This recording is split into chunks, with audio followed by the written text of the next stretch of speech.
Do you ever ask yourself if the content that you are posting on social media is actually working? You know, like you put so much time and energy into creating Instagram posts and writing blogs, and then sometimes it can be a little disheartening when, you don't get too many likes or you're not growing your following very fast. If so, don't stress. Every single business owner and social media manager, marketer has been in that position before, and the best way to get yourself out of it is to research different content ideas and to look at maybe sideways at the competition or some inspiration accounts. Once you know how to analyze the trends and see what's really working with your target audience, you're going to feel so much more confident and have so much more clarity when it comes to creating a social media marketing strategy that works. So in this video, I'm going to show you my process of, how I analyze accounts and how I see what's working and how I get content ideas for my clients and my customers. And I'll also be sharing with you 7 of the wine brands who I think are absolutely killing it on social media and who you should be following perhaps for a little bit of inspiration. So as I roll that intro, make sure to drop a handle to your Instagram account. That way I can check out your account, I can give you some love, give you some feedback, some comments and some likes, and we can follow each other on that platform too. So I'll roll the intro, I'll fill up my cup of tea, and I'll be with you on the other side. Hello everyone, my name is Chloe and welcome to my channel. On this channel I share with you guys different wineries and wine regions in Italy and also help you with your social media and digital marketing if you are in the wine industry. Let's get up the accounts on my phone so I can really run through these 7 profiles and also share with you guys, just how I get inspiration for ideas and how I kind of content mimic in a way that is ethical and a way that brings better results for my clients and my customers. So we're gonna start with one of my absolute favorite brands, and if you've been following me for a while now, then you would know this. It is in fact good old Empathy Wines, and apart from just being leaders in the direct-to-consumer space, wine space that is, they are just so incredibly creative, and their content, it just relies so much on social listening. They really understand their avatar and their audience. They're so quick and they really nurture their audience, and what I mean by that is they don't have a set and forget mentality. They are constantly trying to improve their content. They are constantly trying to respond to their audience and engage with them, not just by responding in the comment section, but responding by creating content that kind of speaks back to them. So it's really, really clever. Now, obviously, they have amazing success, and part of it is definitely because they are capitalizing on a personal brand, right? Like Gary Vaynerchuk was already famous before he launched Empathy. So that really helped the brand kind of get a lot of boost in the beginning phases. But what I really love about Empathy is they have a much bigger mission. So, they're really talking about respecting farmers and respecting the sourcing of the fruit and kind of giving their customers the best value that they possibly can by cutting out all the middlemen, right? So the wine goes directly from the farm straight to the consumer. So if you can find a way to not only create a wine product that benefits your customers, but in a way that it is kind of contributing to a bigger mission at large, it contributes to the macro world. So even the label Empathy, right? It's all about empathy to the farmer. It's all about empathy to the consumer. There's a bigger mission behind it, which makes the content so much more successful. Then they just really know, how to deliver value to their audience. They really know what their audience enjoys, knows what their habits are, knows what their values are. So typically what I'll do is scroll through their content and I'll have a look at, trends of why things work and why things don't. So I've noticed that these types of content pieces that are reposted from Twitter tend to do really, really well. They are very clever and they really speak to, the different holidays that are happening around the world. They are funny, they are entertaining, and so I've noticed that these quotes do really well, and with implementing them in my clients' content, I've seen just how shareable they are. So maybe you'll notice that they don't actually get as many likes as some of the other photos like. Oh no, they do. They get pretty much the same amount of likes. But I noticed that the quote pictures maybe get a few less likes than, say, an image like this one here. But they do, behind the scenes, get a lot of shares. So shareable content is great because you're actually getting exposed to a whole brand new audience. I've also noticed that empathy has a lot of conversation. So over on Twitter, they do a lot of conversation with people over there, and just that simple chain of conversation can be a great content piece, especially for Instagram. Another thing they do are these type of memes and quotes, which are pretty hilarious, and a lot of wineries think that it's kind of tacky content and they don't employ it because they want a really beautiful crafted feed. But at the end of the day, it's really not up to the winery and what the winery thinks is pretty. Like, it's really about the customer and what the customer enjoys, and obviously the customers find this hilarious. I mean, there's 800 likes on this, 37 comments. So that's something also to think about too. Points in my books for empathy, also for just really playing into pop culture, just being fun and down to earth, and more so just realizing that there's a better mission and a bigger mission that plays to life at large. Now, number 2 on the wineries who are crushing social, or wine brands that are crushing social, I have Drink Babe. Now, Drink Babe is super controversial, I'm not gonna lie. Sometimes it really pushes the boundaries between being funny and a little bit socially incorrect, but they really have learned how to polarize their audience, and by polarizing a part of your audience and kind of shunning away one part of your audience, you really attract another side of your audience that is really strong. And these people become really loyal brand ambassadors and really help to grow your business and your brand. So again, like empathy, they really play into pop culture. They really know how to make their audience laugh. I mean, they really understand their target customer. It's not a beautiful charcuterie board that is all perfectly placed.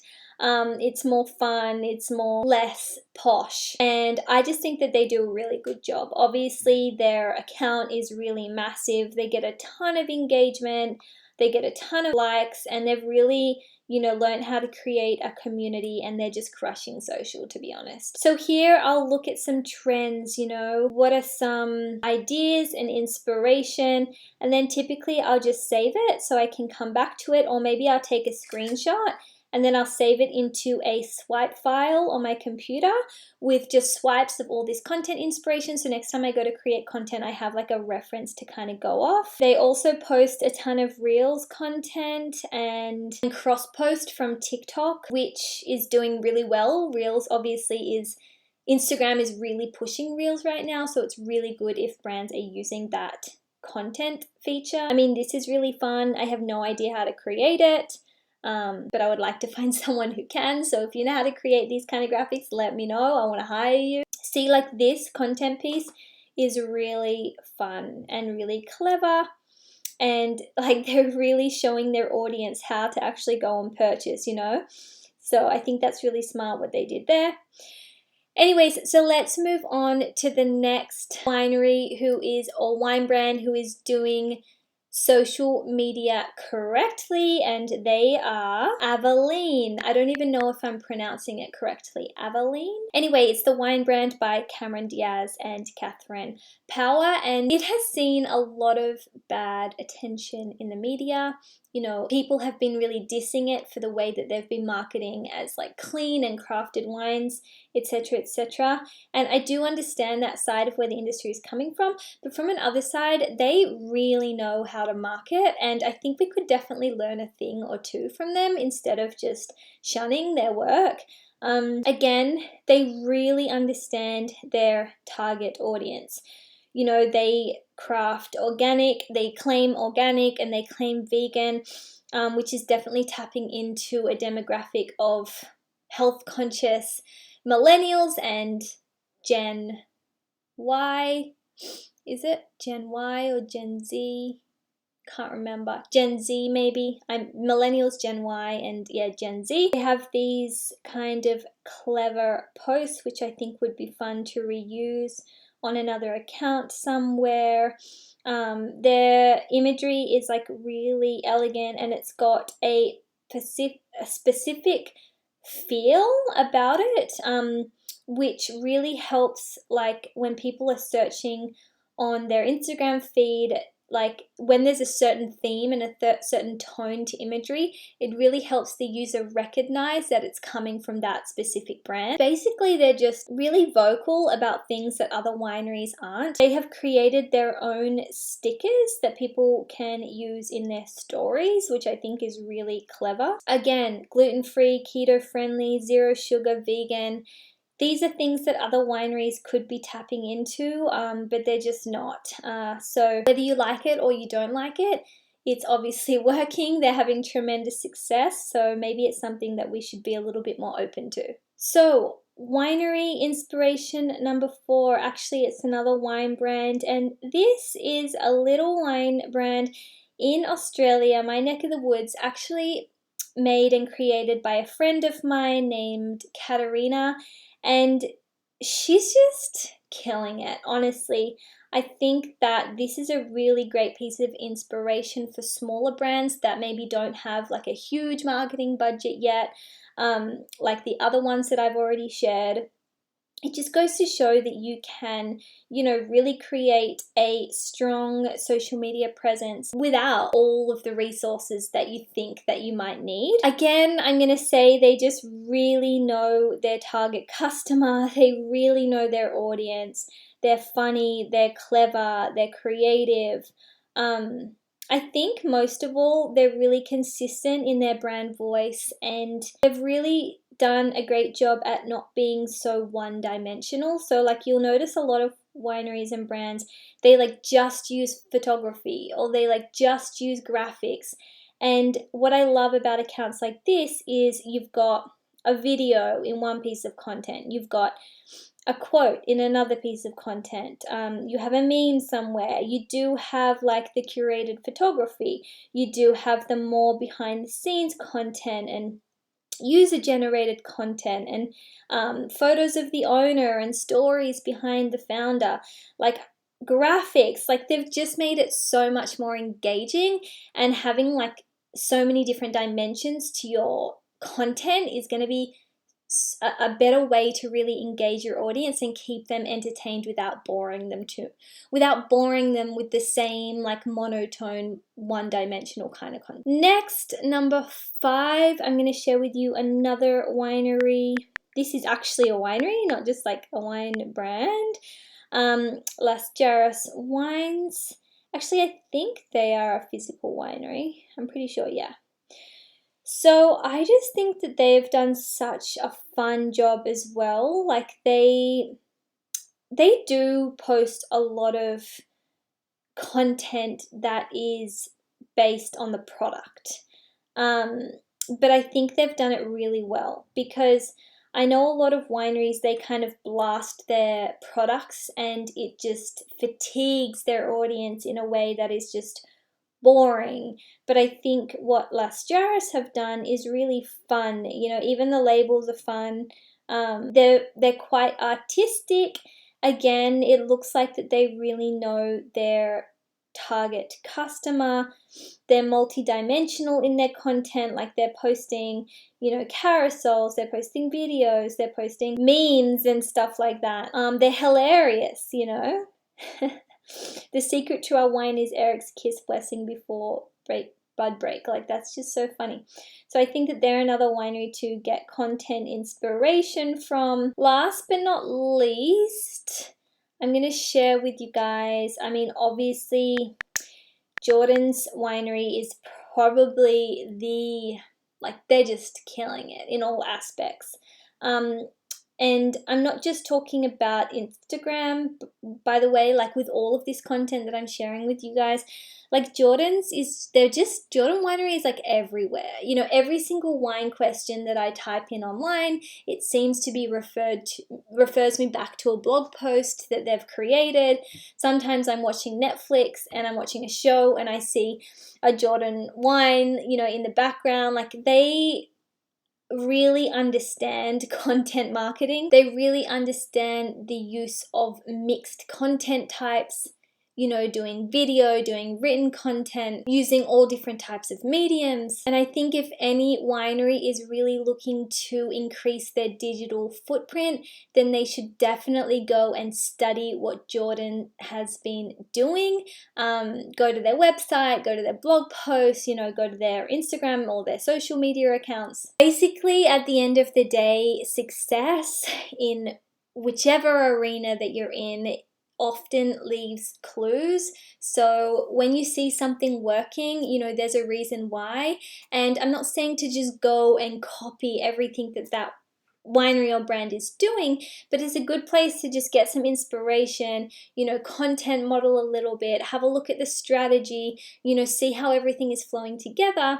And then you're going to find that by implementing that type of content, you're going to see a massive up level in your results too. Anyways, if you found this video of value to you and you would like some more value, then be sure to check out the resources linked in the description below this video.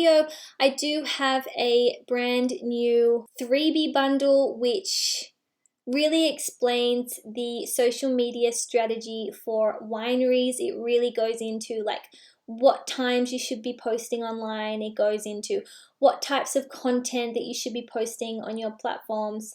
It talks about the best platforms for B2B versus B2C. So if you're interested in that, go ahead and get your free copy linked below, and give this video a thumbs up or a thumbs down as a way of letting me know what content you guys like, and I will keep creating it for you, and I'll see you guys on the next video. Ciao for now.